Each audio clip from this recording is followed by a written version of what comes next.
Motorbike.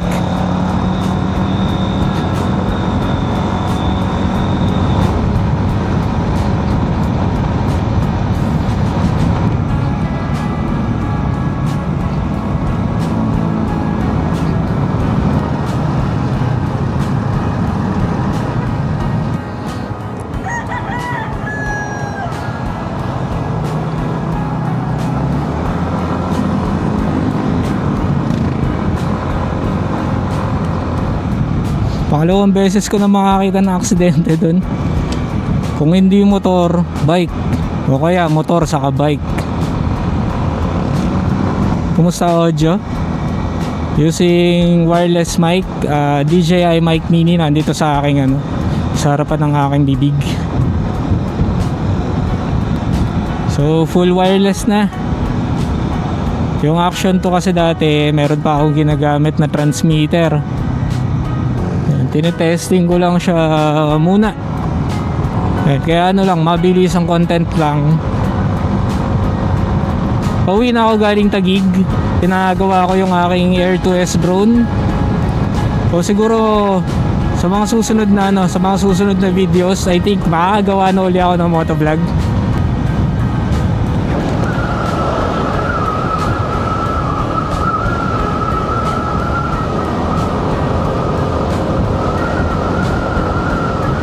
Sayang, isa lang yung camera ko ngayon.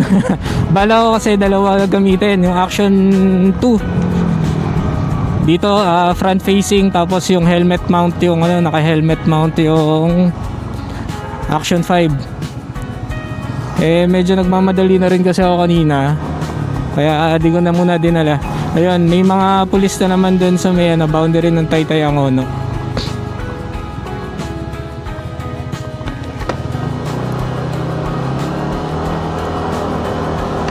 Usually kasi pagka nakikita nila mag-aangkas o kaya may camera, pinalalampas lang nila. Ay nako. Tapos puro mga motor lang yung chine-checkpoint. Yan nga pala, I'm using ND filter, variable ND, KNF concept. Yan. Yung aking shutter speed, T x4 ko siya. Nakaset yung ND filter sa ND, 4. Kasi mataas na nga yung shutter speed ko. T x4 ko siya kumpara dun sa usual na para sa motion blur, cinematic motion blur na na ×2.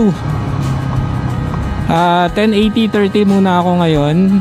So ang aking shutter speed ay 120 compare dun sa usual na na 60, 1/60 na shutter speed.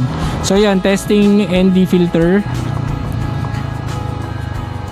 Malaman natin yung resulta pagkatigil ko, pagka-uwi ko. Malapit na ako sa bahay. So yun, salamat talaga. Kita-kits susunod na video. Bye-bye. Bye-bye na talaga.